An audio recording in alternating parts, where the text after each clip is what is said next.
Hello, listeners. Bago kayo makinig sa kwento namin, sana wag kayong mag-skip ng mga ads. Malaking tulong po iyon para masuportahan ang channel at para mas marami pa kaming maibahaging kwento sa inyo sa mga susunod na araw. Sa bawat panunood ninyo, pag-like, pag-share, at pakikinig hanggang dulo, malaking bagay na po iyon para sa amin. Kayo ang dahilan kung bakit patuloy kaming gumagawa ng mga kwentong nagbibigay aliw, inspirasyon, at minsan ay mga kwentong nakakakilig. Ngayon, umupo ng komportable, mag-relax, at samahan ninyo kami sa panibagong kwento. Tara, simulan na natin. Grabe ang laki ng kargada mo. Sobrang nag-enjoy at nasarapan ako, sabi niya. Isa siya sa mga client ko.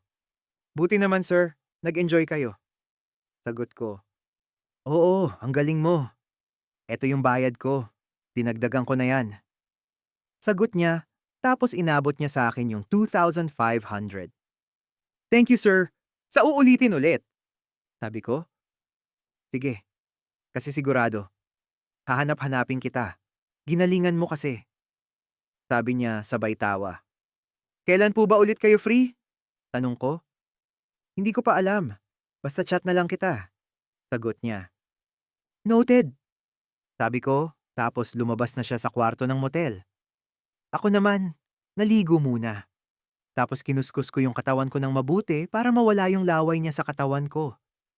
Kahit nandidiri ako, pinatulan ko pa rin siya kahit sobrang tanda na niya. Kasi kailangan ko ng pera. Todo kuskos at punas ako ng mabuti sa buong katawan ko na para bang kaya nitong burahin ang bakas ng matanda na gumalaw sa akin.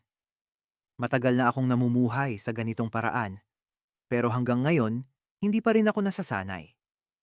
Sa tuwing may bago akong customer at natatapos kong ibigay ang serbisyong gusto nila, pakiramdam ko ay may mabigat na bagay na naiiwan sa dibdib ko. Madalas, pag uwi ko, tahimik lang akong nakatitig sa kisame habang iniisip kung hanggang kailan ko pa kakayanin ang ganitong buhay at gawain.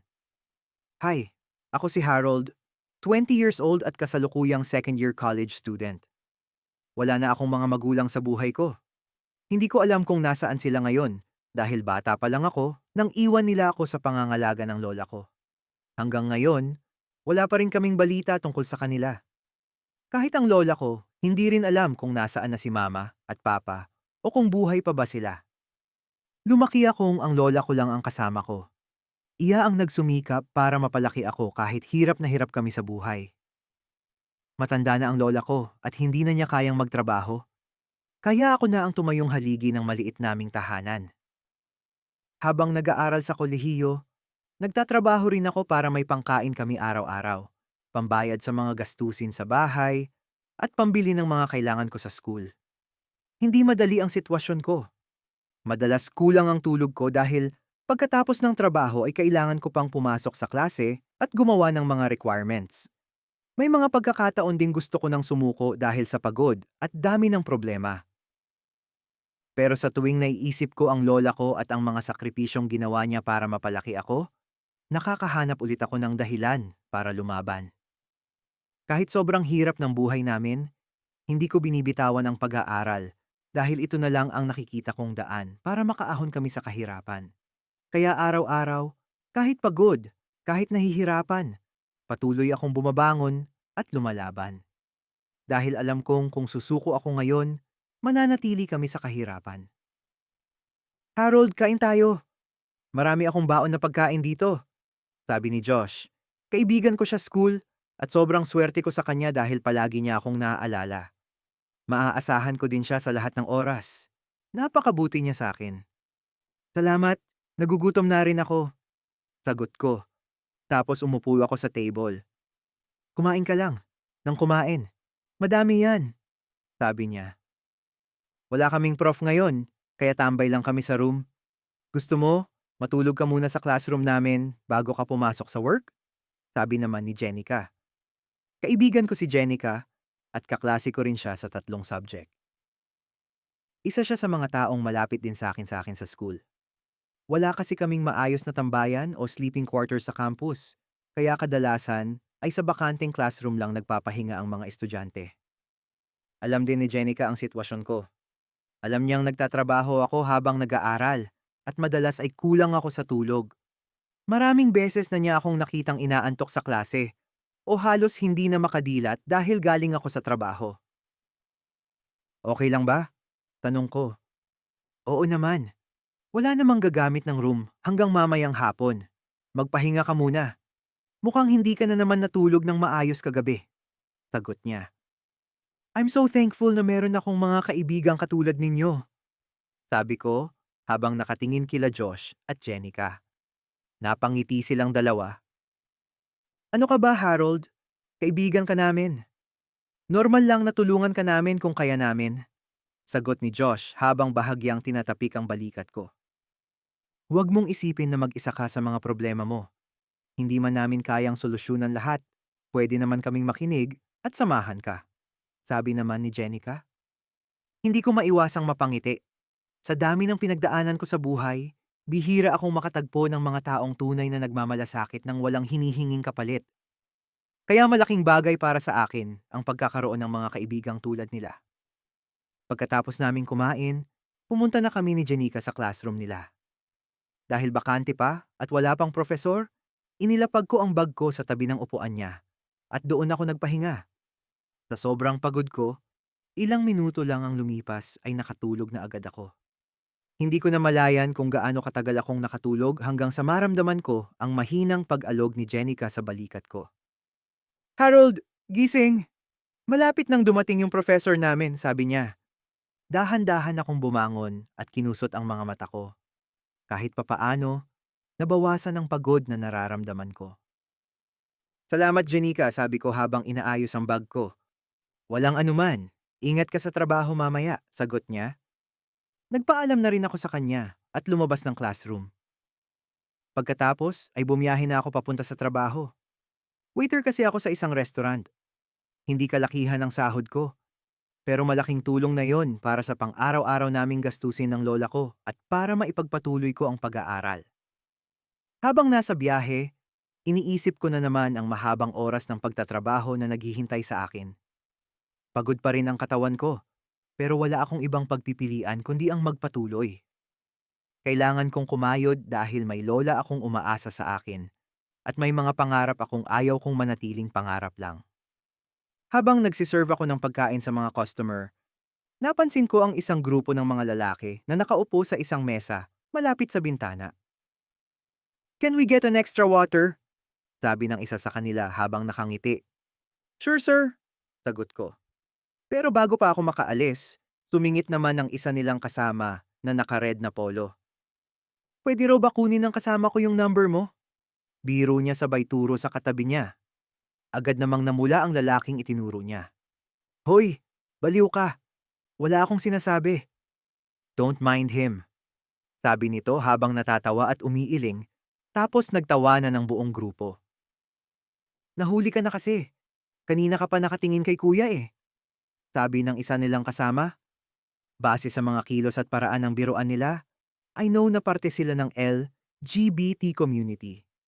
Pero kung titingnan mo sila, hindi mo agad iisipin yon. Mga lalaki silang mukhang sporty at manly na manly kung kumilos kaya hindi mo aakalain na bading sila. Habang inilalapag ko ang tubig sa mesa nila, narinig ko na naman ang kulitan nila. Oh, ayan na yung tubig mo. Mag-thank you ka kay kuya. Sabi ng isa na lang kasama. Manahimik ka nga. Sagot naman nung isa na tinutokso nila. Napailing na lang ako at ngumiti ng bahagya bago bumalik sa trabaho. Tapos nang kumain ng grupo ng mga makukulit na lalaki at isa-isa na silang tumayo mula sa mesa. Ako naman ay nagsimula ng linisin ang pinagkainan nila. Pinulot ko ang mga basong walang laman at inayos ang mga tray na naiwan sa ibabaw ng mesa. Akala ko ay tuluyan na silang aalis.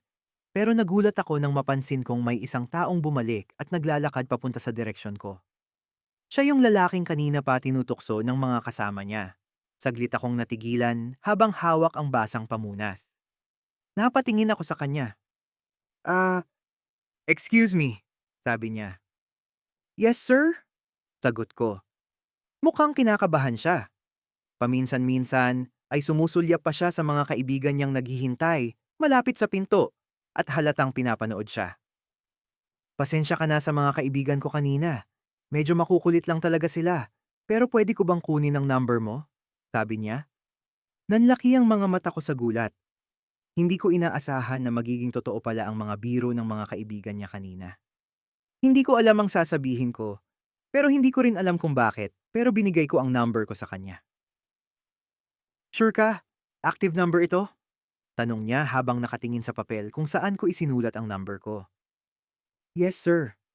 Sagot ko habang napapangiti at medyo natatawa. Okay, thank you. Sabi niya habang nakangiti tapos tumakbo siya papunta sa mga kaibigan niya. Hindi naman bago sa akin ang mga taong lumalapit at nagpapakita ng interes. Madalas kasi akong sabihan, nagwapo ako. Simula pa noong high school, sanay na akong makarinig ng mga papuri tungkol sa itsura ko. Pero para sa akin, mukha lang naman ito. Isang bagay na natutunan kong gamitin para mabuhay. Sa totoo lang, kaya ko nga nagagamit ang mukha at katawan ko sa pagko-callboy. Hindi dahil gusto ko ang ginagawa ko, kundi dahil iyon ang isa sa pinakamabilis na paraan para kumita ng pera. Pera na kailangan ko para sa gamot ng lola ko, pambayad ng renta, pagkain, at pangtustos sa pag-aaral ko. Pagkatapos ng shift ko sa restaurant, hindi pa doon natatapos ang araw ko. Dumiretso naman ako sa isa pang trabaho. May kliyente akong naghihintay at kahit pagod na ang katawan ko, kailangan ko pa ring pumunta. Kailangan ko ng pera. Yung kliyente ko yung nag-book ng angkas sa akin papunta sa hotel. Halos 2 oras ko din siyang trinabaho at pinaligaya kahit pagod yung katawan ko. At pagkatapos nun, umuwi na ako sa bahay, pero bumili muna ako ng grocery para meron kaming stock ng pagkain ni Lola. Ginabi ka na naman na po ko, sabi ni Lola habang binubuksan ang pinto ng bahay. Busy sa school at work, Lola. Sabi ko, nagluto ako ng pagkain doon. Kumain ka na lang bago ka matulog, sabi niya. Sige po, salamat, sagot ko. Kumain muna ako ng hapunan pag-uwi bago ako humiga sa kama. Ramdam na ramdam ko ang pagod sa buong katawan ko. Gusto ko na lang matulog at kalimutan muna ang lahat ng problema ko kahit ilang oras lang. Nakahiga na ako at malapit ng pumikit nang biglang umilaw ang screen ng cellphone ko. May bagong text message. Binuksan ko iyon. Hi, this is me. Yung lalaki na kumuha ng number mo kanina. By the way, I'm Leo, sabi niya. Napangiti ako ng bahagya. Leo pala ang pangalan niya. Tinitigan ko muna ang message niya. Hindi ako sigurado kung magre-reply ba ako o hindi. Pagod na ako at wala na rin ako sa mood makipag-usap kahit kanino. Ang gusto ko lang ay matulog. Pero hindi ko rin alam kung bakit binuksan ko ulit ang cellphone ko. Pagkatapos ng ilang segundo, nag-type ako ng maikling sagot. Hi. Reply ko sa kanya. Buti naman nag-reply ka. Akala ko fake number yung binigay mo. Sagot niya, with smile emoji.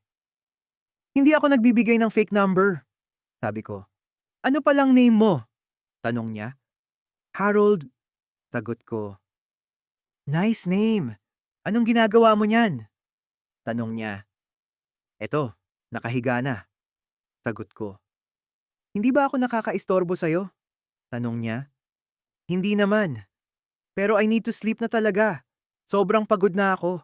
Pero hindi ka nakakaistorbo sa akin. Sabi ko. I understand.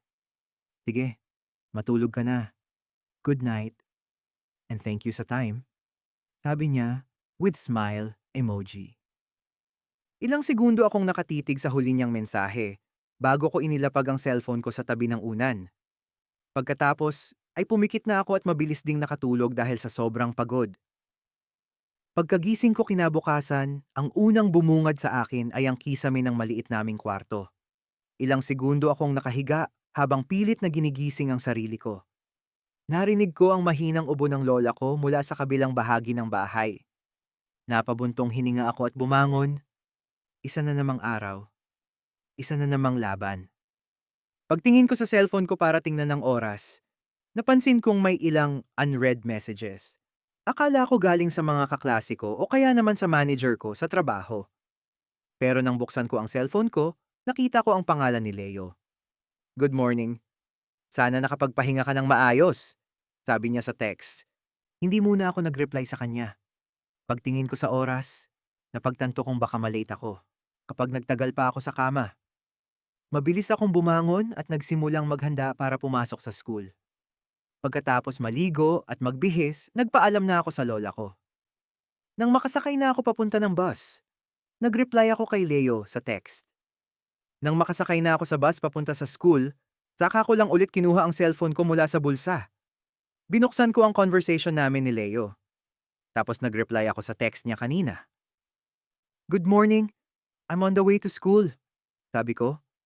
Pagkatapos kong isend iyon, ilang segundo lang, nag-reply agad siya. Ingat, nag-aaral ka din pala? Wala kang work ngayon? Tanong niya. Yup, working student. Mamaya papasok ko sa work. Sabi ko. Ang sipag mo naman. Kumain ka na ba ng breakfast? Tanong niya. Hindi pa. Sa school na lang pagdating ko. Sabi ko. I see. Sige, mag-ingat ka. Papasok na rin ako sa school. Sabi niya. Okay, reply ko. Ang tipid mo naman mag-text. Sagot niya with laughing emoji. Hindi naman. I just don't know what to say next. Sagot ko. I understand. Sige na. I'll text you later. Sabi niya, tapos hindi na ako nag-reply. Pagdating ko sa school, halos kasabay ko lang pumasok sa classroom ang professor namin. Napabuntong hininga ako sa ginhawa.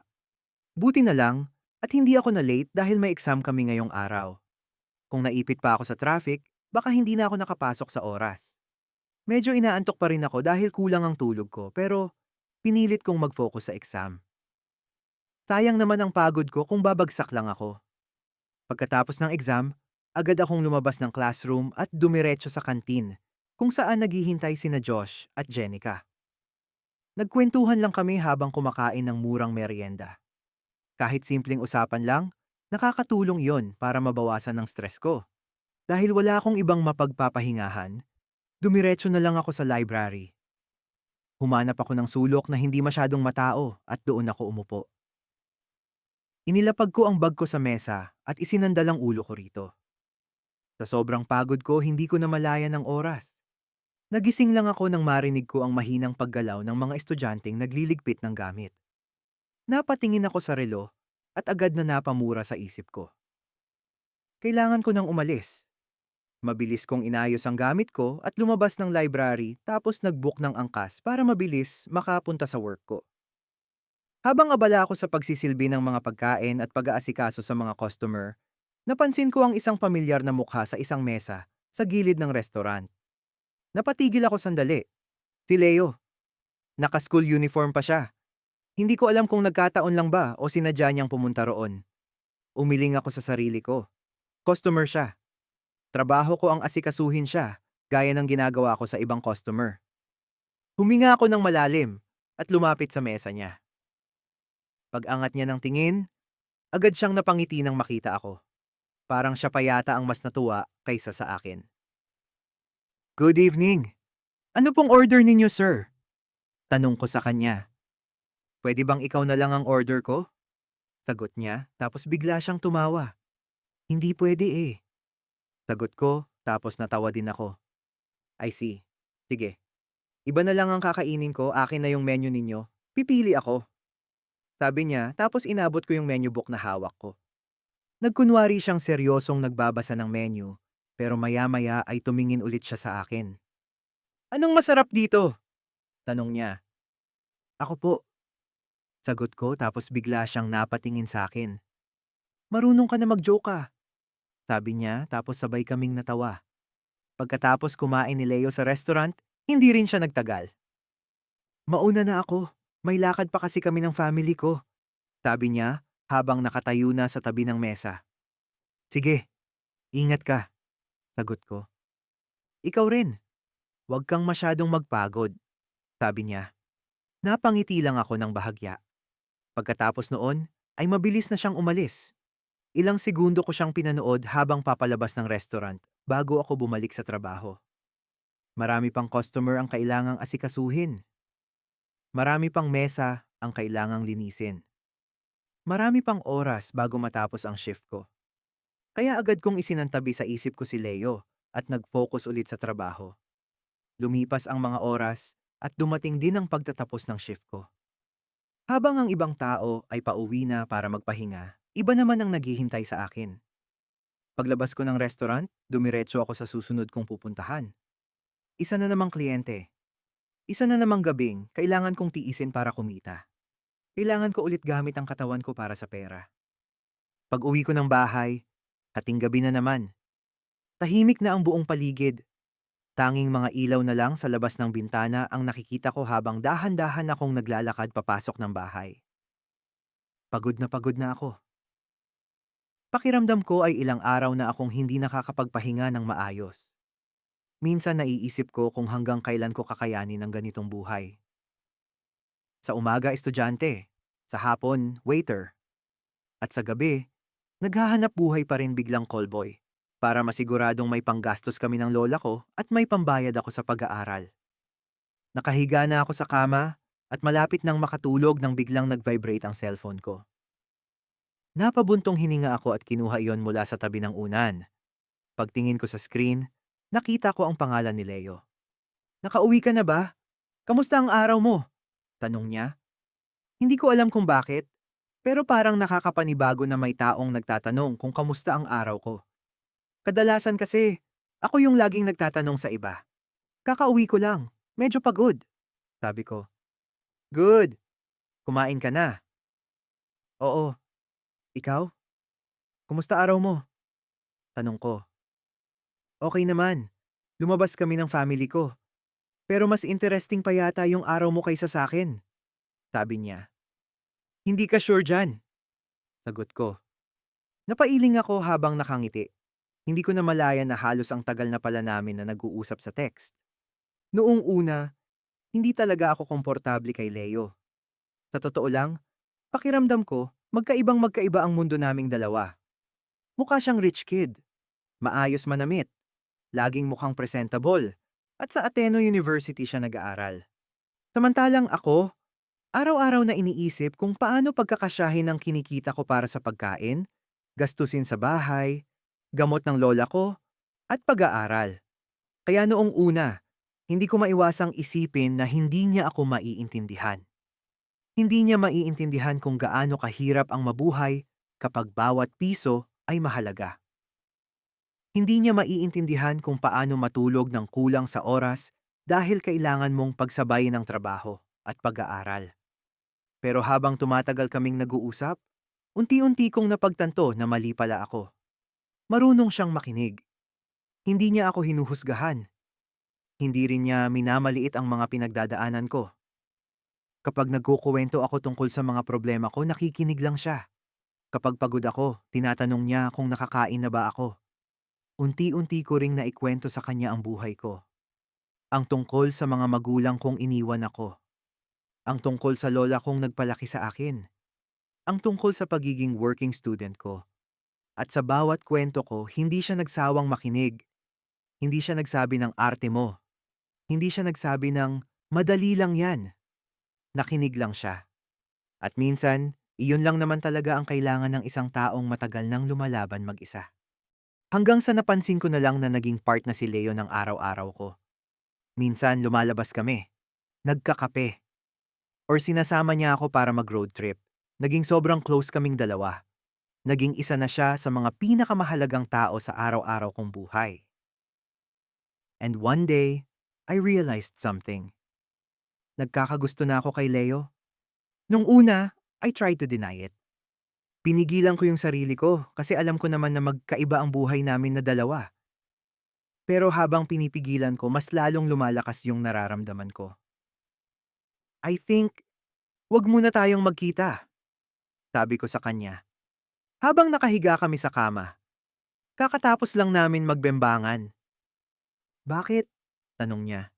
"Nahihirapan ako," sagot ko. "Saan ka nahihirapan?" tanong niya. Medyo naguguluhan din siya. "Sa sitwasyon ko, sa sitwasyon natin. Nagugustuhan na rin kita, pero magkaiba tayo ng mundo." Sagot ko. "Anong sabi mo? Ulitin mo nga yung sinabi mo?" tanong niya habang nakatingin ng diretso sa akin. Doon ko lang na-realize ang nangyari. Nadulas ang labi ko.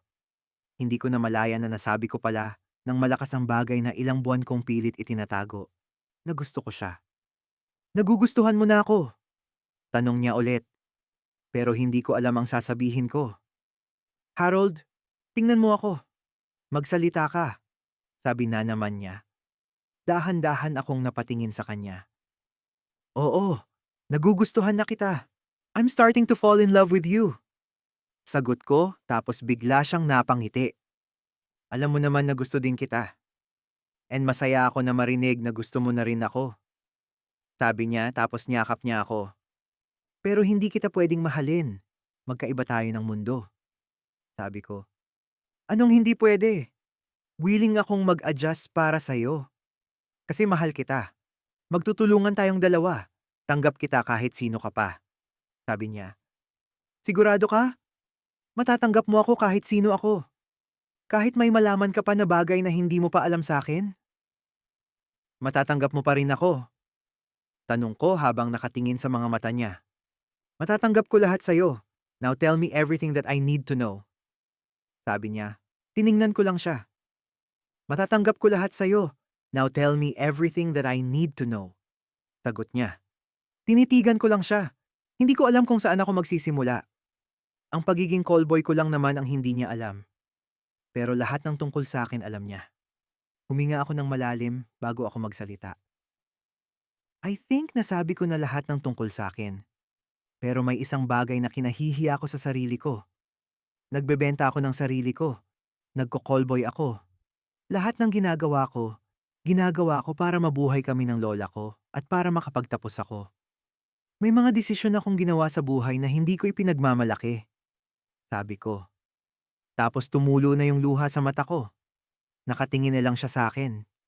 Hindi siya nagsasalita. Siguro nandidiri na siya sa nalaman niya sa akin. Nagulat ako nang bigla niya akong niyakap. Hindi ako nakagalaw.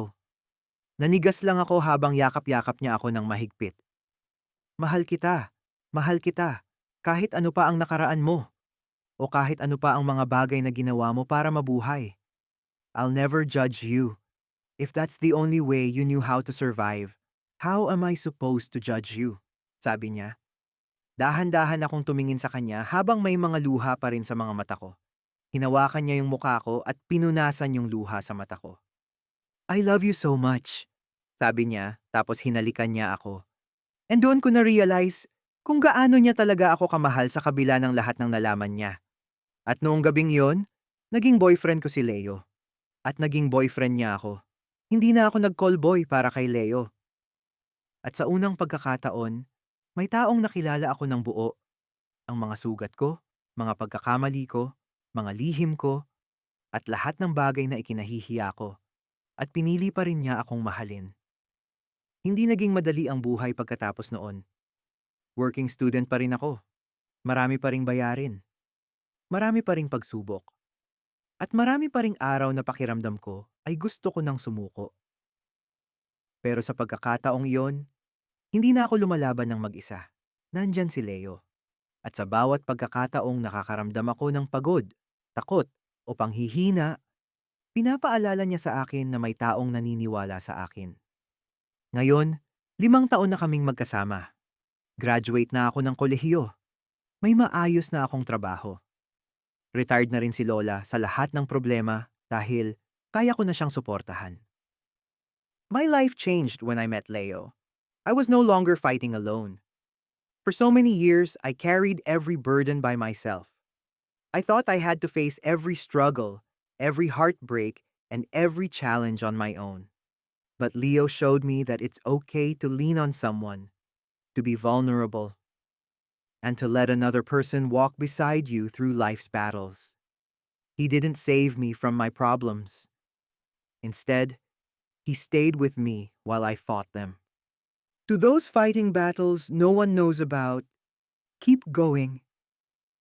The road may be difficult right now, but don't give up on yourself. One day, you'll look back and realize that every struggle made you stronger. And when the right people come into your life, you'll understand that you were never meant to carry everything alone. Keep fighting. Better days are coming. Kung umabot kayo hanggang dulo, maraming salamat sa oras at suporta ninyo. Sana ay nag-enjoy kayo sa kwento at kahit papaano ay naging bahagi ito ng inyong araw. Huwag kalimutang i-click ang subscribe button at ang notification bell para kayo ang unang makaalam kapag may bago kaming kwento. Malaking tulong ang inyong suporta. Para sa updates at iba pang behind-the-scenes stories, follow us on X, Instagram, TikTok, and Facebook. At The Vibe is Unfiltered.